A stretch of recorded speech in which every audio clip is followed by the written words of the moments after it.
A quick heads up before today's episode starts.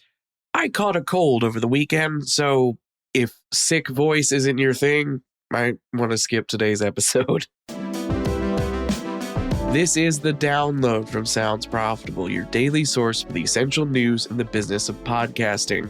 I'm Gavin Gaddis, sounding like I'm doing a voice.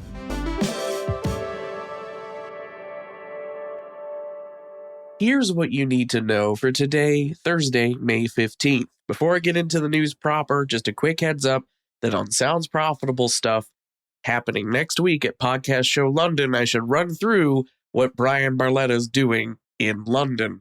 If you want to know what Tom is doing, you can check out yesterday's episode, which I didn't do a podcast episode for because, funnily enough, this is what I sound like when I'm getting better.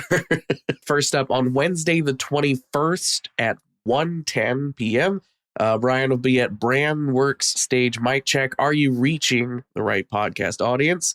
Then on Thursday, several in a row here, we got Brand Stage. You got unlocking revenue opportunities for your podcast, and then the global sales opportunity later on in the morning, followed by at the studio stage, you've got earning money from video podcast. Has the game changed? And the final one I have on the list that he appears on is on the Ask the Expert stage. This is the future of audio in an AI-driven creative landscape. On to the top stories. Eventful Podcasting by Tom Webster. In anticipation for the Podcast Show London, hey, I just talked about that, Tom shares some tips from his book, The Audience is Listening, regarding running podcast events. Sometimes a live show version of a podcast is itself big enough to be a special event for audiences, but especially in the context of digital event podcasts, they need to pull out all the stops. Big swing guests, callbacks to beloved running jokes. Scarcity also works to make them feel special, whether that's physically limiting how many live shows you do a year or keeping the number of possible tickets sold relatively low, which prevents audiences from being less likely to think, I'll just catch the next one. And one of the biggest secret weapons with live events, breaking the fourth wall to engage the audience directly, especially in a virtual context. Fan engagement goes a long way, even if it's something as simple as occasionally acknowledging the audience chat.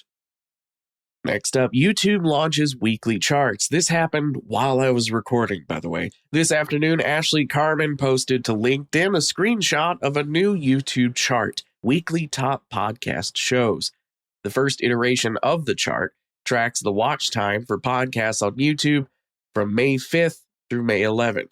This US-only chart, unsurprisingly, favors video-forward podcasts, with the Joe Rogan Experience, Kill Tony, and Rotten Mango all in the top 3. Meanwhile, audio-only hits that regularly hang out in the top charts of Spotify and Apple, such as Dateline, make no appearance in the top 10, while niche YouTube-first productions that don't regularly chart elsewhere, such as Smosh Reads Reddit Stories, fill those spots.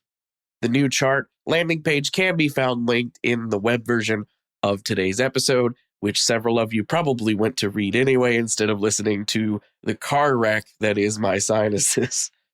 Next up, how creator platforms are building tech infrastructure to keep pace with a maturing industry.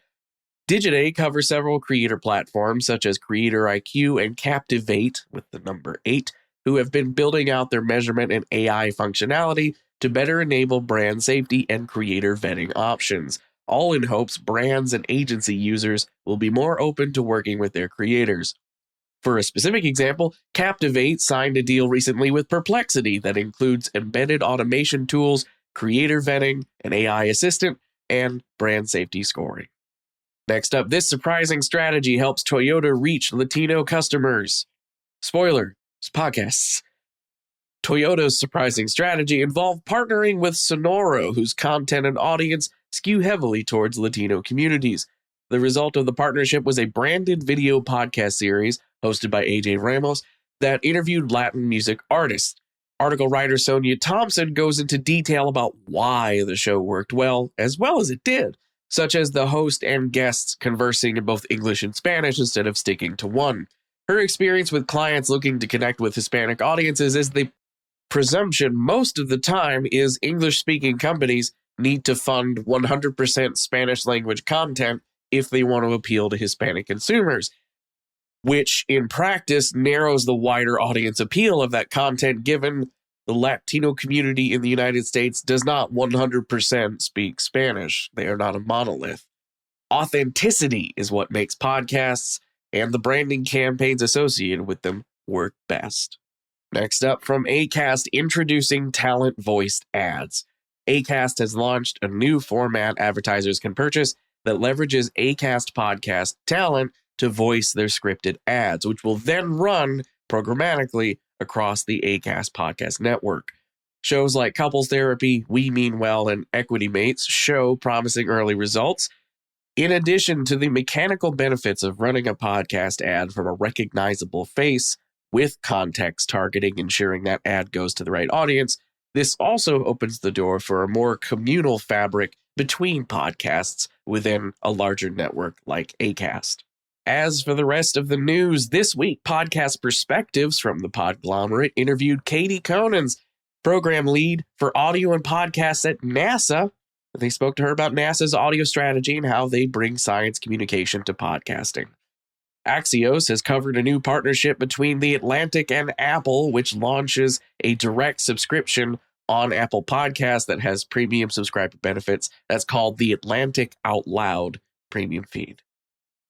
Wondercraft's new report on generative AI use and content creation, which debuted yesterday in a Digiday article, is now fully available for download.